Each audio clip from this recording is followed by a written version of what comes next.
Halo guys, ketemu lagi sama saya.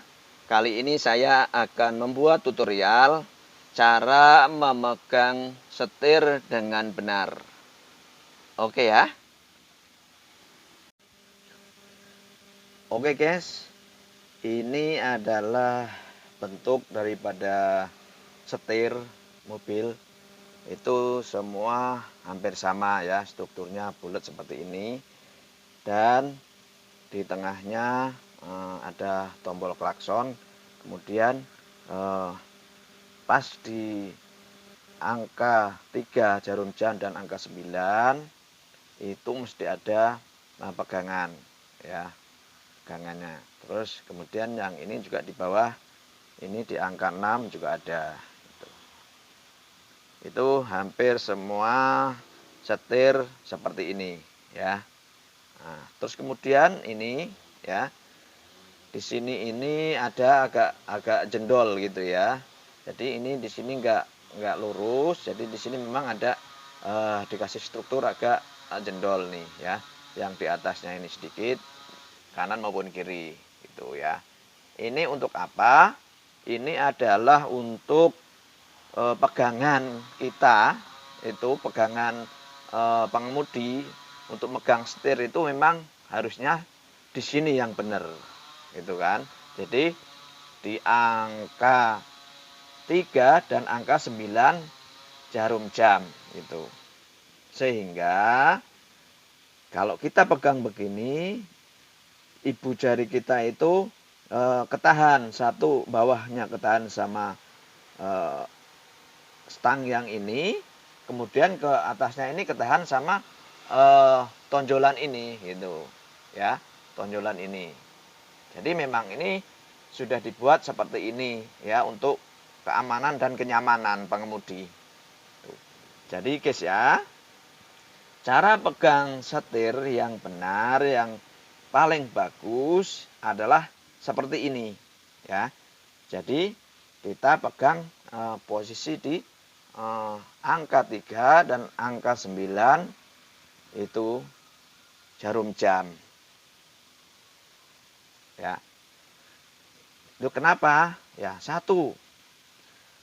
Posisi seperti ini itu posisi yang paling stabil dan paling imbang posisi di sini tuh. Kenapa? Karena kita ini pegang di tengah-tengah. Itu ya. Jadi di tengah-tengah batang setir gitu. Jadi ke sana, ke depan, ke atas itu separuhnya, ke bawahnya juga separuhnya. Jadi posisi paling stabil. Yang kedua, posisi paling imbang di sini tuh. Itu. Jadi kenapa kok kita harus pegang di sini? Karena satu, posisi paling imbang dan paling stabil itu seperti ini ya. Jadi kesananya jaraknya sama, ke atas ke bawahnya juga sama. Itu.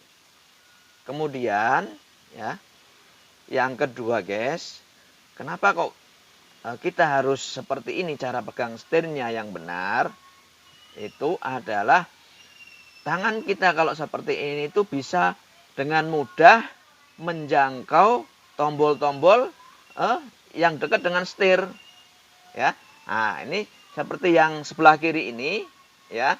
Ini adalah kita kalau begini tangan kita ini bisa ngejangkau tuas selektor untuk pengoperasian wiper itu. Tinggal narik. Nah, ini. Kan? Masih kejangkau kalau gini.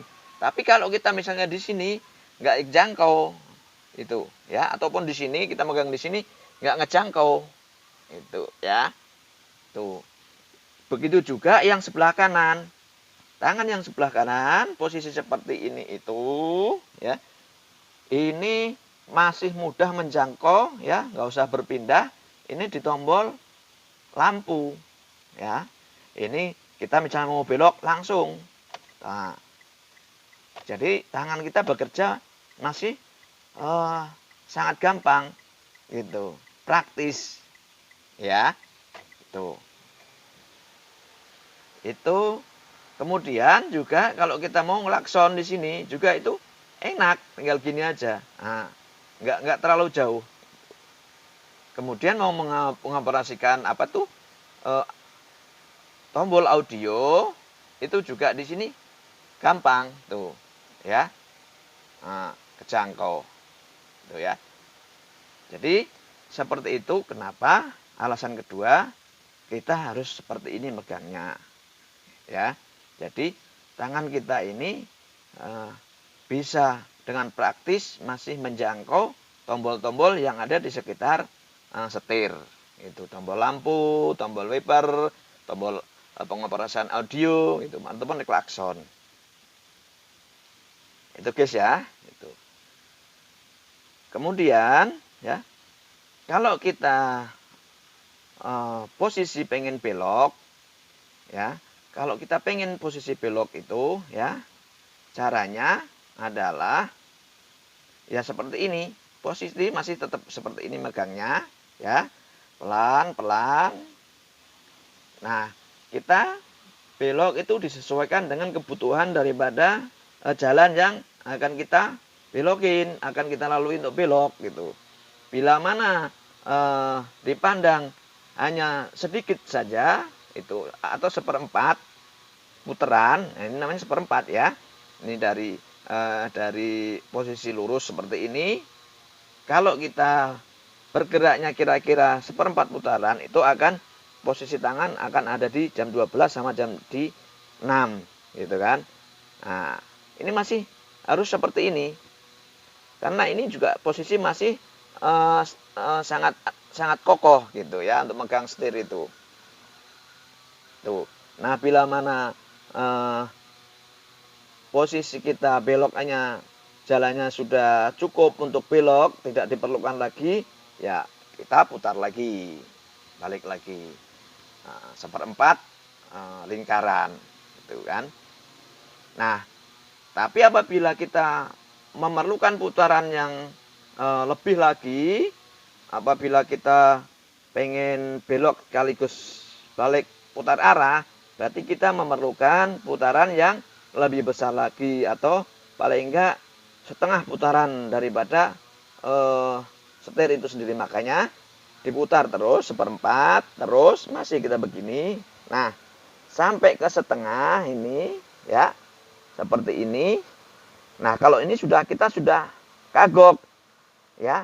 Nah, kalau sudah posisi seperti ini, masih perlu kita untuk mengendalikan setir posisi seperti ini ya. Kemudian kita baru putar haluan, yang tangan yang di bawah itu yang kanan diputar ke atas gitu ya. Diputar ke atas. Nah, kemudian ini muter lagi ke sini kalau masih perlu setengah lingkaran. Nah, ini pergerakannya seperti ini. Tangan yang kiri begini, langsung begini lagi. Nah, ini balik ke atasnya. Ini artinya satu putaran penuh. Itu ya. Jadi satu putaran penuh, satu lingkaran atau 360 derajat. Itu. Ya. Baliknya seperti ini lagi. Kemudian kalau sudah perlu ya, satu putaran ya, kita balik lagi, sama balikin lagi seperti ini ya. Pertahankan posisi tangan megang setir masih seperti ini sampai kira-kira setengah lingkaran ya. Setengah lingkaran itu 180 derajat seperti ini. Baru ya, posisi yang tangan kiri ini kita pindah ke sebelah atas ini ya. Nah, sebelah atas ini baru diputar lagi. Putar. Nah, ini tangan yang sebelah kanan tinggal ngikutin, putar sedikit ya, seperti ini. Oke, jadi tetap tangan itu tidak jauh, atau posisi tetap masih di angka 3 dan angka 9. Itu guys ya. Jadi posisi pegang setir yang benar itu seperti ini. Gitu, ya. Kenapa? Alasannya ya tadi sudah saya terangkan, ada 3 alasan tadi ya. Oke, kira-kira seperti itu. Terutama ini saya peruntukkan bagi para pemula ya yang sedang belajar mengemudi, ini bisa dijadikan referensi dan panduan ya.